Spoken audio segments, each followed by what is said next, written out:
যেকোনো জিনিস ছোট থেকে যদি বড় করে পালা হয় তাহলে ওদের উপরে কিন্তু অন্যরকম একটি টান হয়ে যায়। আমারও কিন্তু সেই রকম একটি হাঁস বা মুরগি যদি আমি ছোট থেকে লালন পালন করি, ওদের উপরে অনেকটা মায়া থাকে যে ওতে ওকে কোনো কিছু কেটে ফেলার মতো অবস্থায় থাকি না। আসসালামু আলাইকুম। হ্যালো এভরিওয়ান, কেমন আছেন সবাই? আশা করছি ভালো আছেন এবং সবাই সুস্থ আছেন। তো আল্লাহর রহমতে আমিও বেশ ভালো আছি। আর এখানে দেখতে পাচ্ছেন আমার একটা হাঁস অ্যাক্সিডেন্ট করেছে। তো একে যখন আমার আম্মা খাবার দিচ্ছিল, ওকে রাস্তা চলে গিয়েছে। আর অটো এসে ওর পেছনের সাইডে অটোটা তুলে দিয়েছিল, আর একটি পা ওর ভেঙে গিয়েছিল, ও আর হাঁটতে পারছে না। এই তো আমি ওকে কিন্তু 3-4 বছর হলো পালন করতেছি। তো এর ওপর অনেকটা পরিমাণ মায়া হচ্ছিল। তো আমার আম্মা বলছিল যে তুমি দেখো এটা যদি ভালো হয়, এই জন্য ওকে ভায়োডিন বা অন্য কিছু দিয়ে সুস্থ করার চেষ্টা করছিল। তো আমি এ পাশে দেখলাম যে ওর ঠোঁট দিয়েও রক্ত চলে আসছে। তো ওকে বললাম যে ও হয়তো আর বাঁচবে না। আর এখানে দেখতে পাচ্ছেন পিছনের দিকে একেবারে ওর অনেকটা ক্ষত হয়ে গিয়েছিল। হাঁসটি কিন্তু হাঁটতে পারছিল না, আবার ওর লেজগুলোও সব পড়ে যাচ্ছিল।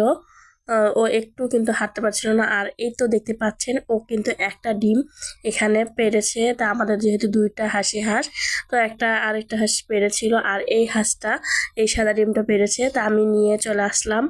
তো কিছুক্ষণ রেখে দেওয়ার পরে ও একটু নড়াচড়া করতে পারছিল না, আর তারপরে হাঁসটাকে আমরা কেটেই ফেললাম। তো দেখতে পাচ্ছেন ওকে কিন্তু পরিষ্কার করে রেখে দিয়েছে। আর ওর পেটের ভিতরে একটা ডিম চলে এসেছে, এই ডিমটা ও কালকে পারতো। আর ওর একটা পা ভেঙে গিয়েছিল, আর পিছনের দিকটাও কিন্তু ওর ভেঙে গিয়েছিল। ওকে বাঁচার পর এভাবে হলুদ মাখিয়ে তারপরে এভাবে আগুন দিয়ে পুড়িয়ে নিচ্ছি।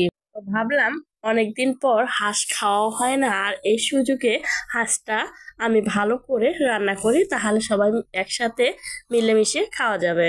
এভাবে পল দিয়ে পুড়লে হাঁস বা মুরগি বলেন চামড়া সহ ও কিন্তু খুবই ভালো লাগে। আর যেগুলো ময়লা টয়লা ছিল সেগুলোকে আমি ভালো করে আবার পরিষ্কার করে নিচ্ছি।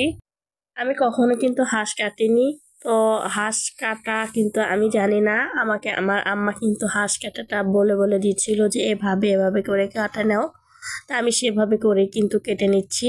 তো এখন শীতের সময় আসলে হাঁসটা আহ, খাওয়ার ইচ্ছা ছিল।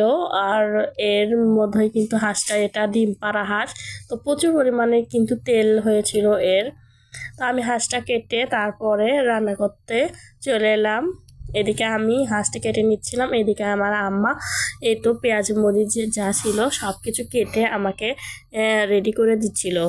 এই হাঁসটা ডিম পাড়া, সেজন্য পেটের মধ্যে অনেকগুলো ডিম ছিল, ও পরে এই ডিমগুলো পারতো।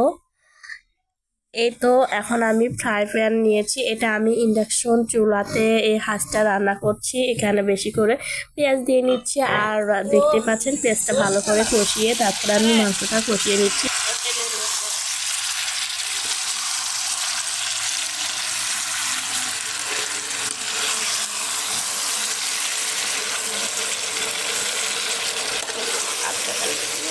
তো হাঁসটা যদি ভালো করে কষানো যায় তাহলে কিন্তু হাঁসটা খেতে খুবই ভালো লাগে। আর এদিকে আমি কষিয়ে তারপরে সেদ্ধ হওয়ার জন্য পর্যাপ্ত পরিমাণের এখানে ঝোল দিয়েছি। যেহেতু হাঁসটা অনেক বছর হয়ে গেছে, 2-3 বছর, সেজন্য হাঁসটা কিন্তু বেশি করে সেদ্ধ করে নিতে হবে, না হলে কিন্তু হাঁসটা সিদ্ধ হবে না। আমি এখন এই চুলাতে আস্তে আস্তে করে হাঁসটা সিদ্ধ করব। তো আশা করছি আজকের ভিডিওটা আপনাদের কাছে ভালো লেগেছে। ভালো লাগলে অবশ্যই আমার চ্যানেলটি সাবস্ক্রাইব করবেন, পাশে থাকবেন। আল্লাহ।